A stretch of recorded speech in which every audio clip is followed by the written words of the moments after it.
August 20th, 1944. 0615 hours. Near Montreval-en-Bresse, eastern France. The mist clung low to the hedgerows as Oberleutnant Karl Reinhardt of the German 11th Panzer Division leaned over the wreck of a burned-out American tank destroyer. The vehicle's open turret faced east, its barrel snapped like a broken limb, the smell of scorched oil still heavy in the morning air. Reinhardt crouched beside the blackened hull plate, tracing his gloved finger over a jagged hole that punched through the thin armour as if it were aluminum. His mechanic, Feldwebel Heinz Bauer, stood beside him, shaking his head. 76 millimeters, Reinhardt muttered, consulting the charred breech mechanism. How could they put such a gun on something this light? Before we jump back in, tell us where you're tuning in from, and if this story touches you, make sure you're subscribed because tomorrow I've saved something extra special for you. The crew of the fallen machine, OW, had been carried off hours earlier by local villagers, 4 Americans, their dog tags melted, their uniforms stiff with mud. Yet for Reinhardt and the other German engineers now gathered around the carcass, the discovery was as jarring as any artillery barrage. They had fought Shermans for months and understood their mediocrity. Slow, tall silhouettes, predictable tactics. But this Hellcat, as an intelligence officer whispered, defied every principle they had been taught at Paderborn's Panzertruppenschule. It weighed scarcely 20 tons. Its armour was no thicker than a finger. And yet, according to the interrogation of prisoners taken the day before, it could drive faster than a staff car. 55 miles per hour, they claimed. Reinhardt had laughed at the number, dismissing it as propaganda. Now, as he examined the burnt radial engine and the unmistakable aircraft-grade torque converter beneath the wreckage, his laughter died. For 5 years, German tank design had pursued one religion. Armour was survival. From the Panzer III to the Panther and Tiger, every new model had added weight, thickness, and complexity, each a monument to mechanical dominance. Their doctrine taught that to fight was to withstand. Speed was a luxury, not a weapon. Reinhardt himself had lectured cadets that mobility without armour is a death wish. Yet before him now lay proof that the Americans had built precisely such a machine and somehow turned that death wish into a battlefield. Doctrine. The broader war context offered no comfort.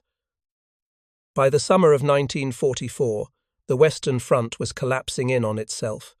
Operation Cobra had broken the German line in Normandy, and Allied columns were racing eastward faster than German logistics could comprehend. Each morning, the divisional radio brought new reports of fuel depots destroyed, bridges seized, towns bypassed entirely. The Wehrmacht's once mighty armoured spearheads were now being outflanked not by heavier tanks, but by something far lighter machines, whose movement seemed unbound by terrain or reason. German intelligence officers initially dismissed these reports as confusion between reconnaissance vehicles and standard Sherman variants. The official briefings insisted that the Americans possessed only the M10 and the newer M36, Jackson, both predictable, slow, and heavily plated.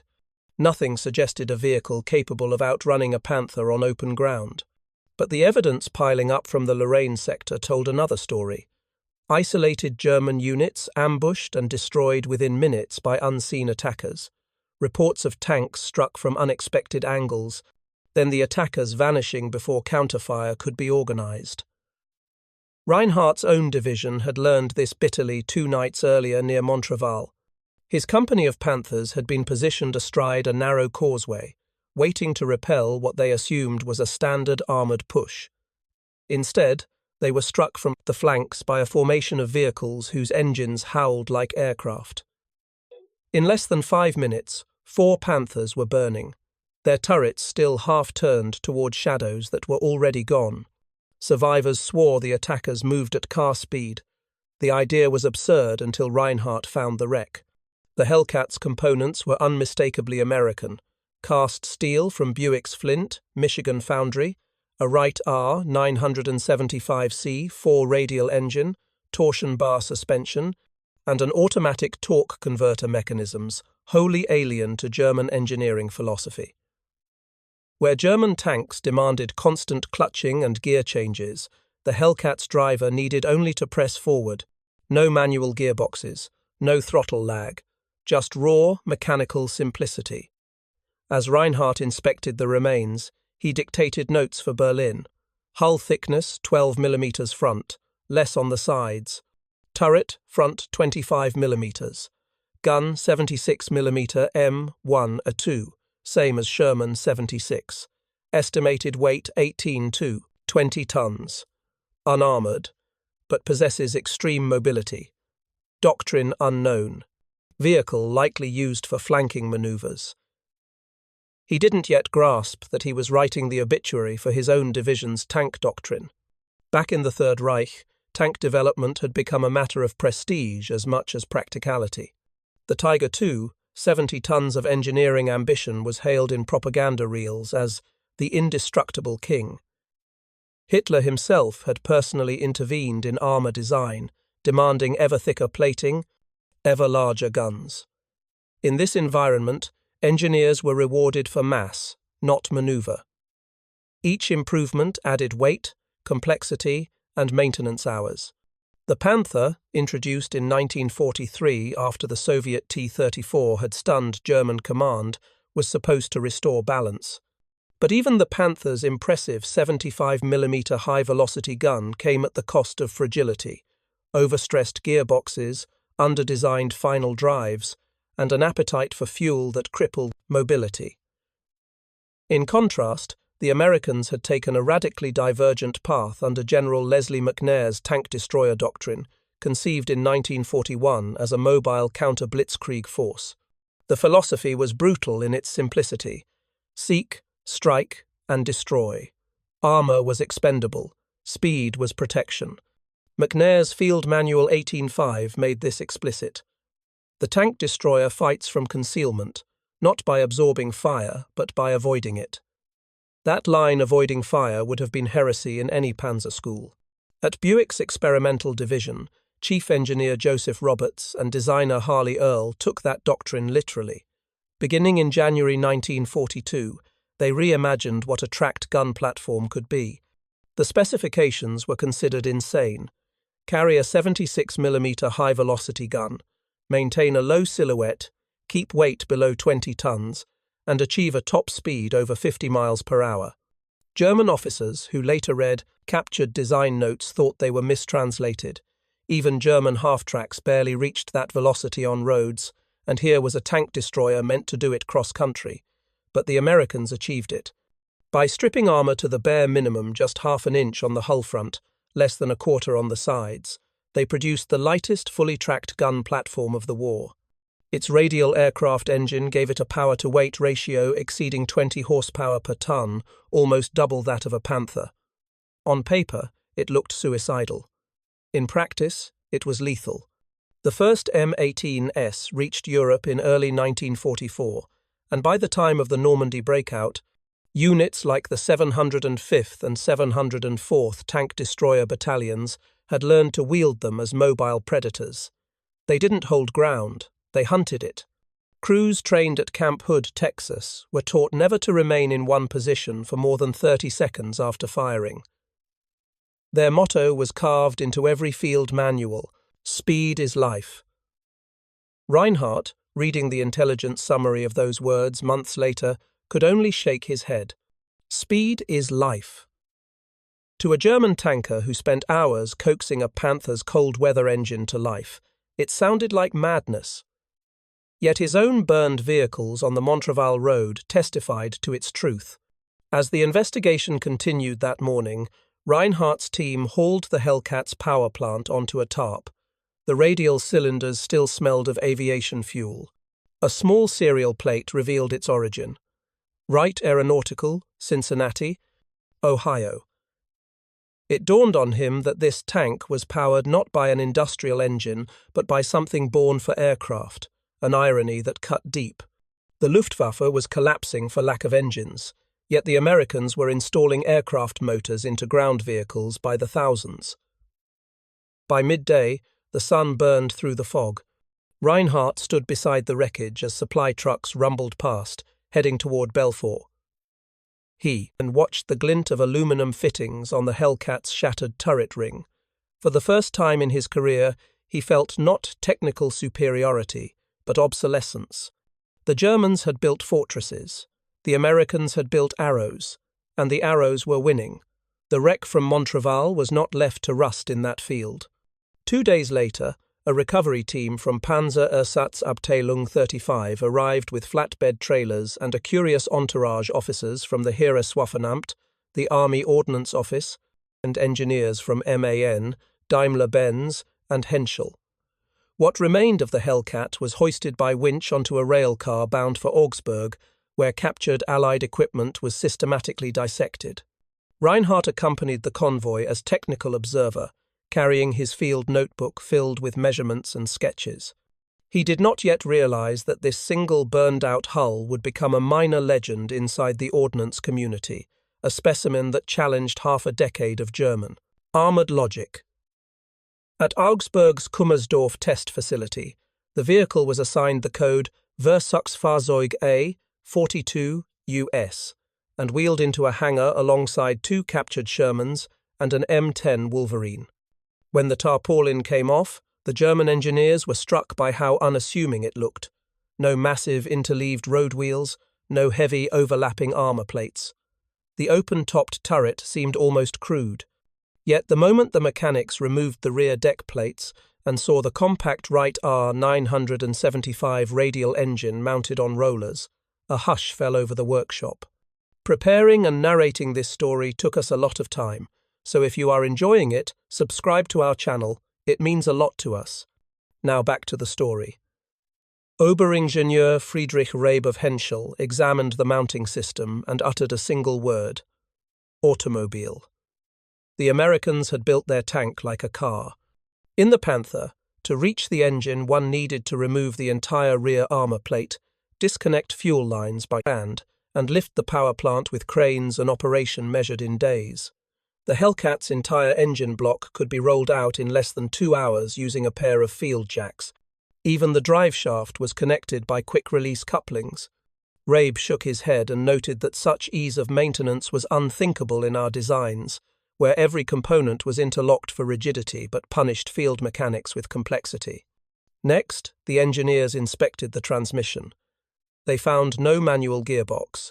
Instead, a hydraulic torque converter borrowed almost directly from Buick's civilian Dynaflow system connected engine to drive train. Lieutenant Karl Rausch, a test driver from the 5th Panzer Regiment, scoffed at first. No clutch, impossible to control on slopes.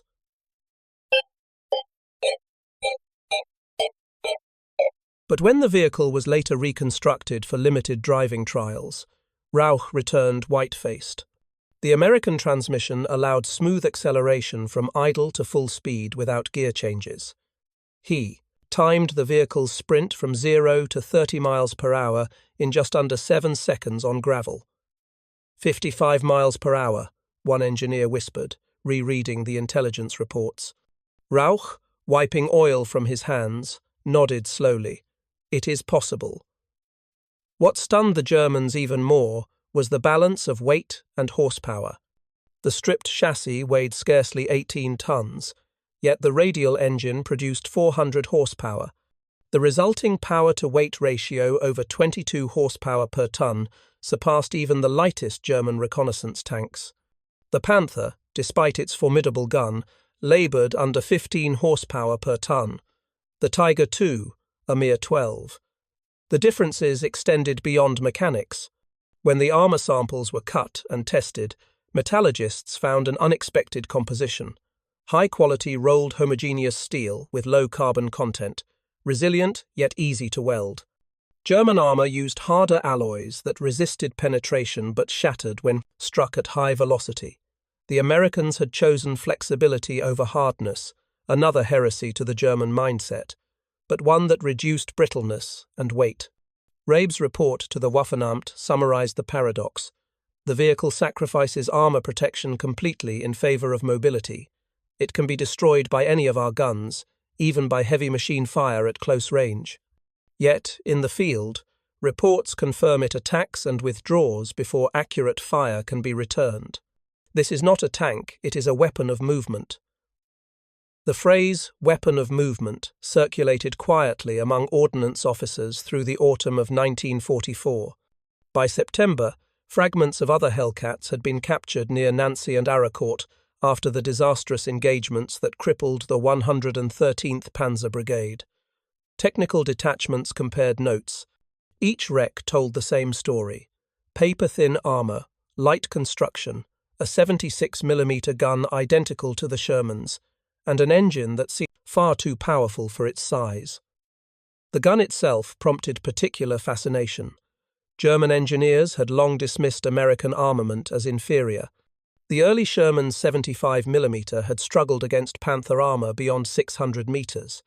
But the M1A2 mounted on the Hellcat was different, longer barrel, higher muzzle velocity, and when paired with the rare M93 HVAP tungsten core round, it could pierce a Panther's side armour at 1,500 metres. Tests at Kummersdorf confirmed this. Firing captured ammunition from the recovered breech, technicians measured a muzzle velocity exceeding 2,600 feet per second. Imagine, Rabe told his colleagues, a gun that light, a chassis that fast, and crews trained to never stand still. They shoot and vanish. He compared it to cavalry, an ironic evolution of the very concept tanks were supposed to replace. While engineers puzzled over the mechanics, frontline commanders grappled with the consequences. After the debacle at Aracourt in late September, Oberst von Oppelein-Bronikowski filed a field report describing encounters with enemy vehicles of unusual speed that executed wide flanking maneuvers in fog and struck from unexpected directions. He attributed the loss of 39 tanks in 2 days partly to the mobility of these Hellcats. His words reached OKH headquarters, where General Heinz Guderian, once the apostle of speed, read them with quiet irritation. The Germans had invented the doctrine of Bewegungskrieg, war of movement, yet now the Allies practiced it better. Inside the propaganda bureaus, however, such admissions were forbidden. The public narrative still celebrated invincible Panthers and heroic counterattacks, no mention of American machines that could outrun them. The irony was profound. The nation that worshipped mechanized velocity in theory was being defeated by its own forgotten principle, re-imported through Detroit. Back at Augsburg, the technical team completed its driving tests. The rebuilt Hellcat reached 43 miles per hour on a concrete strip before overheating the highest speed ever recorded by a tracked vehicle in German trials. The test driver noted that steering was effortless compared with any Panzer. The suspension's torsion bars absorbed terrain shocks smoothly, giving stability even at high speed. When asked to brake suddenly, the vehicle stopped within 20 meters, skidding only slightly. The engineers could hardly believe it. For years, they had fought to keep heavy tanks from throwing tracks at 20 miles per hour. Here was an enemy design that treated such speeds as routine. The psychological effect was immediate. Field commanders began demanding lighter, faster reconnaissance tanks, yet industry could not comply. Germany's industrial base in late 1944 was collapsing under Allied bombing. Fuel shortages rendered every high-horsepower experiment theoretical. The few designs that might have answered the Hellcat, the E-Series, or the VK 2801 remained on paper. In October, a second intact M18 was captured near Aachen, its crew killed after an airstrike. This one was less damaged, allowing full inspection of the turret system. The traversing gear fascinated technicians, a compact hydraulic motor capable of rotating the turret a full circle in 15 seconds. The Panther's turret, by contrast, required a full minute. In practical terms, an M18 could track a moving target 4 times faster. For German crews trained to fight deliberate, measured duels, this agility was incomprehensible. Combat reports from the Ardennes later that winter described Hellcats appearing, firing, and disappearing before the turret could align. Veterans who had survived Kursk now found themselves defeated by ghosts. Among the American crews, these very encounters were proof that their training doctrine worked. At Camp Hood, Texas, later Fort Hood, the tank destroyer school, drilled its students relentlessly in maneuver and communication. 17 weeks of instruction emphasized initiative over obedience. Each platoon practiced shoot and scoot drills until it became reflex. When these men reached France, their instinct was not to hold a line but to find an angle. The Germans, constrained by doctrine and supply, could not adapt so quickly. Orders demanded that tanks form defensive screens and conserve ammunition. The Hellcat turned those instructions into liabilities. By the time a Panther's commander ordered return fire, the M18 was already gone, repositioning a kilometre away. The psychological rift widened. Tank crews who had once believed themselves the masters of armoured warfare began doubting their machines. Captured diaries from late 1944 tell of crews complaining that the Americans fight like wolves, fast and invisible. Even the vaunted SS Panzer units, accustomed to aggressive offence, found themselves reacting, rather than initiating. In December, during the early days of the Ardennes offensive, German engineers attached to the 2nd Panzer Division carried portable measuring tools to examine battlefield wrecks on site. At Neuville and Bastogne, they finally confronted multiple destroyed Hellcats, victims of artillery rather than tank fire. The same findings repeated: astonishingly thin armour, advanced suspension, and the unmistakable smell of aviation fuel. One officer remarked bitterly, "They fly on the ground." The irony was that Germany had experimented with similar concepts years earlier. In 1939, the Panzer II Luchs had embodied light reconnaissance with speed, but production had ceased in favour of heavier armour. Later prototypes like the VK-1602 Leopard promised mobility, but never reached service. Strategic obsession with heavier models, encouraged by Hitler himself, had strangled innovation. By contrast, American industry's flexibility allowed constant adaptation. When Hellcat crews reported engine overheating in Italy, Buick engineers modified cooling baffles and shipped retrofit kits within weeks. German mechanics struggling with defective Maybach gearboxes could only await spare parts that never came.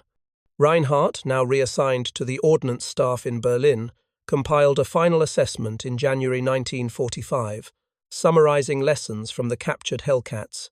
His conclusion bordered on heresy. Future armoured vehicles must be judged not by armour thickness, but by the ratio of motion to fire. A tank that can choose the terms of engagement is more valuable than one that can only endure them. Few read his memorandum. The Reich was collapsing. Factories lay in ruins.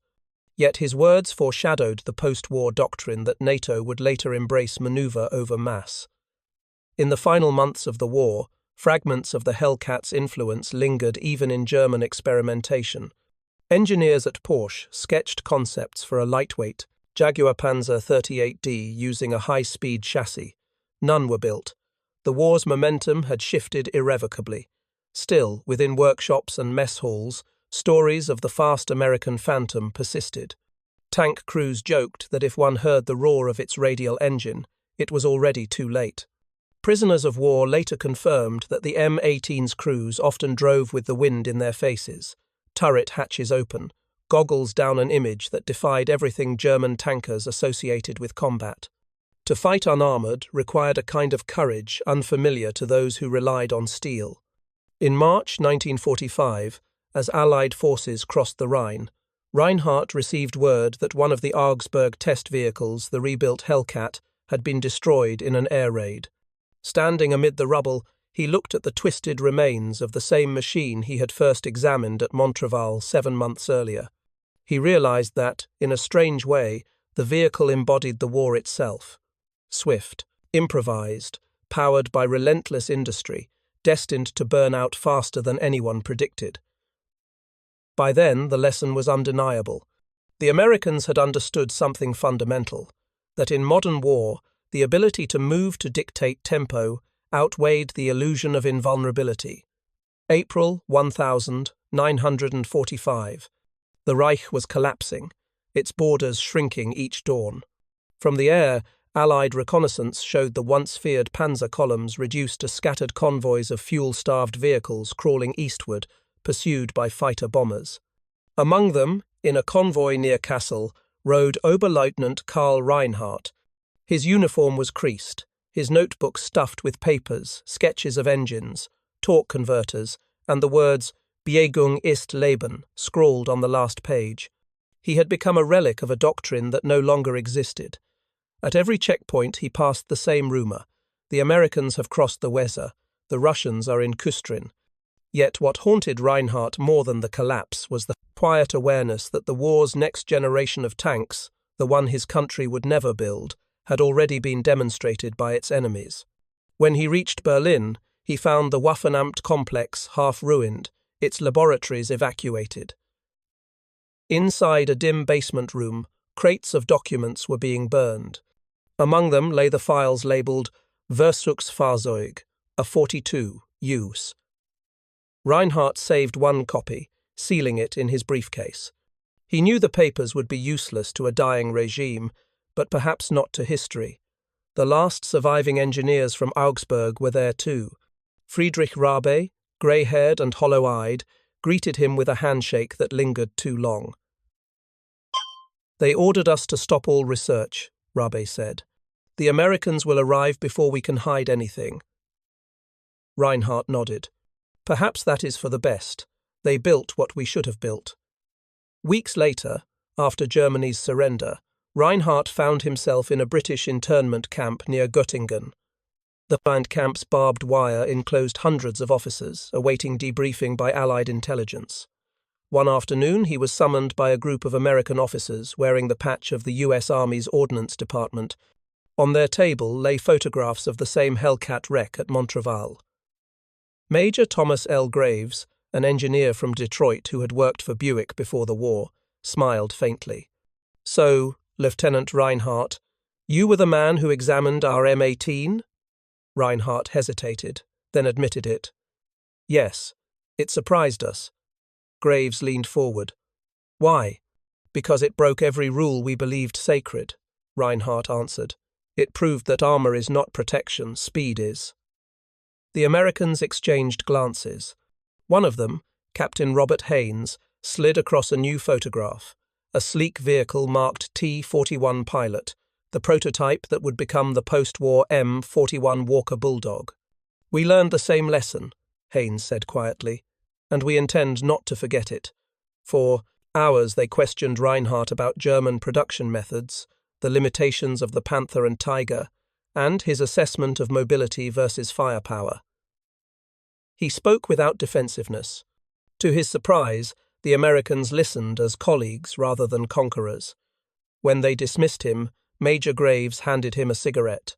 "You understood something our own people doubted until the Hellcat proved it on the field," he said. "That's worth remembering." In the months that followed, the Allies poured through the wreckage of Germany's tank industry.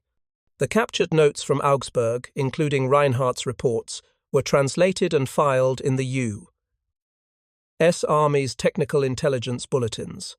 American engineers, reading them in 1946, were struck by how closely German officers had come to articulating post-war armoured doctrine: high mobility, integrated maintenance, modular engines. Meanwhile, in occupied Germany, Reinhardt and Rabe were recruited for limited technical consultation under Operation Paperclip's European branch. Their task was not to design weapons, but to explain why German engineering had chosen complexity over practicality. Rabe told a young American lieutenant, "We believed perfection lay in resistance. You believed it lay in motion. Both are philosophies, but only one survives bombardment." That remark found its way into a 1,947 U.S. Army training film, voiced by a narrator over footage of M18 Hellcats driving across Bavarian fields. "Mobility is the armor of the modern battlefield." It was a phrase that would echo through every armored doctrine from Fort Knox to the Korean Hills. Across the ocean, the newly established U.S. Army Armored Board reviewed combat data from France and the Ardennes. They found that Hellcat units had destroyed over 500 enemy tanks, while losing barely half that number themselves, a record unmatched by heavier vehicles. Analysts concluded that agility, not armor thickness, determined survivability.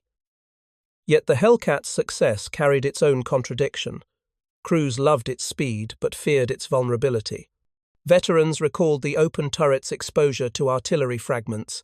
Others described being burned alive when the thin hull caught fire.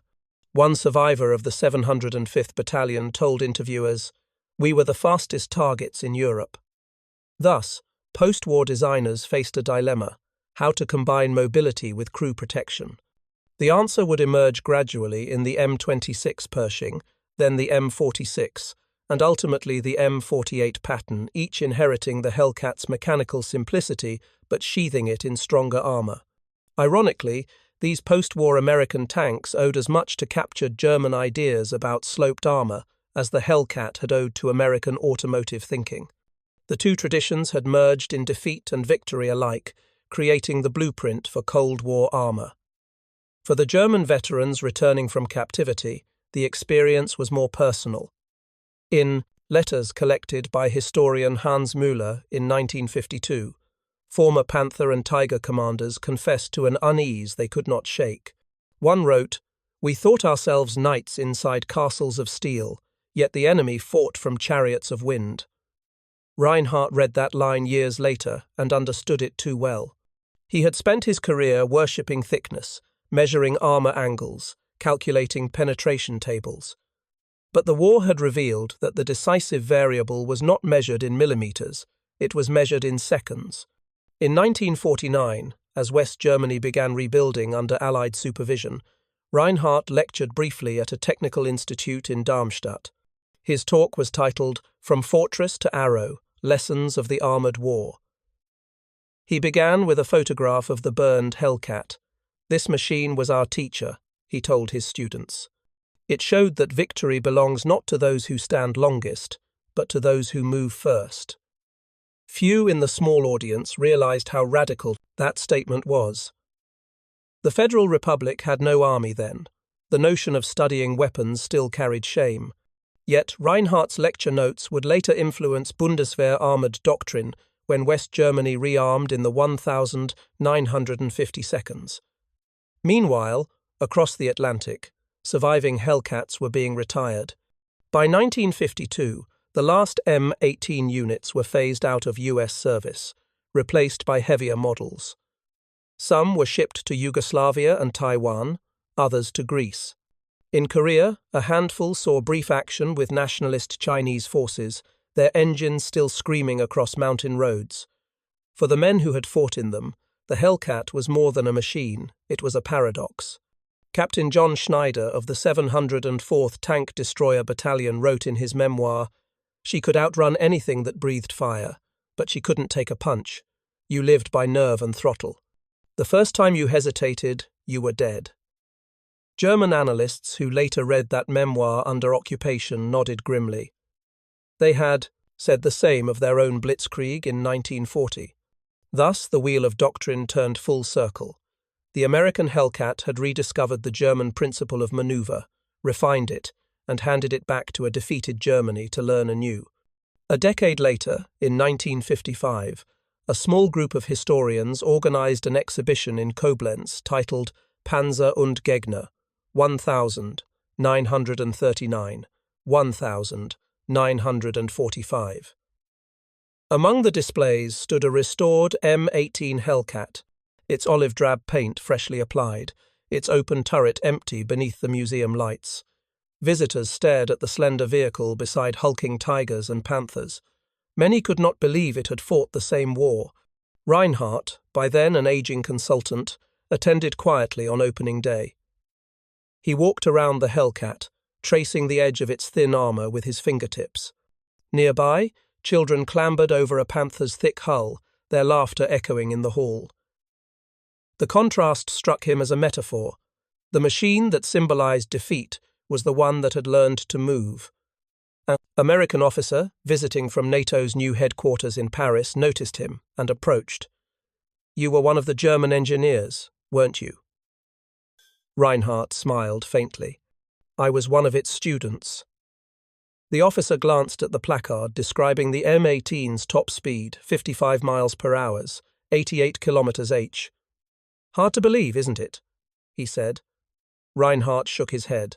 "Not hard, only late." He lingered until the museum closed, listening to the silence around the thin-skinned machine that had overturned an empire's logic.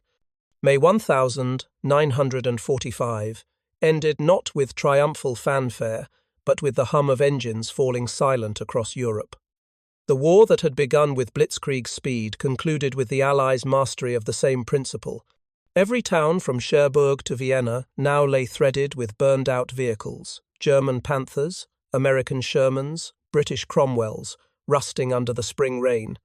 Among them, somewhere near the Rhine, lay the twisted skeleton of an M18 Hellcat, its aluminum fittings glinting faintly beneath weeds. To the victors, it was just another machine. To historians, it would become something else, a symbol of transition between two philosophies of war, the age of armor and the age of motion.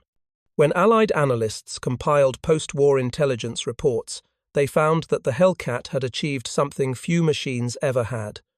It forced its enemies to rethink themselves. German officers interrogated in 1945 consistently mentioned the vehicle not as a curiosity, but as an anxiety. The fast destroyer with the open turret, they called it. Some thought it a trick of terrain, others swore it was powered by aviation engines stolen from crashed planes. For the Americans who built it, the truth was simpler and more human. The Hellcat had been the product of fear of another blitz, of panzers breaking through, of Europe falling before the United States could mobilize. The men at Buick who sketched its chassis in 1942 were not dreamers of doctrine. They were industrial craftsmen racing against time. Yet in doing so, they stumbled upon an idea that would outlive them all, that speed itself could be armor. The quiet revolution. In the years immediately after the war, the world's armies entered a strange silence. Nations exhausted by 6 years of mechanized slaughter turned inward, rebuilding roads, factories, and faith in technology. Yet even amid the ruins, engineers and tacticians began preparing for the next conflict, the one everyone feared but no one yet named. The United States, emerging as the dominant industrial power, had learned from the Hellcat's dual legacy, its breathtaking agility and its fatal fragility. In 1946, the Army Ground Forces initiated Project Mobility, an internal study of how to combine those lessons into a new generation of fighting vehicles. Many of the project's first engineers were veterans of the Buick plant and the Ordnance Board that had evaluated the M18. Their notes were filled with phrases that read more like philosophy than mechanics. Mobility equals life. Weight kills maneuver. Every pound must justify itself. And eventually the M41 Walker Bulldog. These designs were not copies of the Hellcat but its heirs, light enough to move fast, strong enough to fight longer.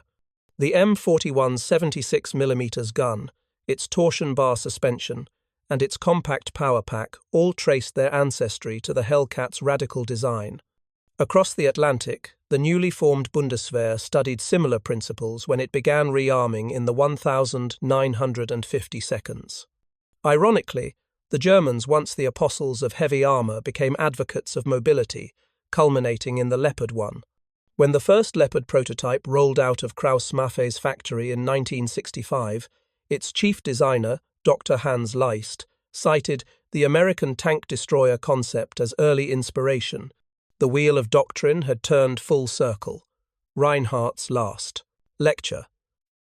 By then, Karl Reinhardt was an old man living quietly near Bonn.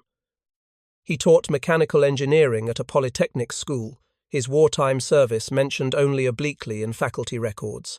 Each spring, he lectured on systems efficiency in armored design, using chalk diagrams that traced the evolution from heavy fortification to modular mobility. His students knew little of his past, but they sensed that every equation he wrote carried a human weight. In 1959, a NATO historian visited his classroom, researching early German assessments of Allied armor. Afterward, Reinhardt agreed to an interview. The historian, a young American named Daniel Price, recorded their conversation on reel-to-reel tape. Price: You examined one of the first M18s in France. What struck you most about it? Reinhardt: That it existed at all. We believed in steel, they believed in time, and time, Herr Price, is the only armor no bullet can pierce. Price: Did you think then that such lightness was madness? Reinhardt: At first, but I realized madness can sometimes outrun logic. The interview would remain unpublished for decades, rediscovered only after Reinhardt's death in 1974. When transcribed, his words read less like an engineer's report and more like a confession. We built walls. They built windows that moved. The machine in history, as the Cold War deepened, the Hellcat faded into museums and training grounds, its role overtaken by newer vehicles.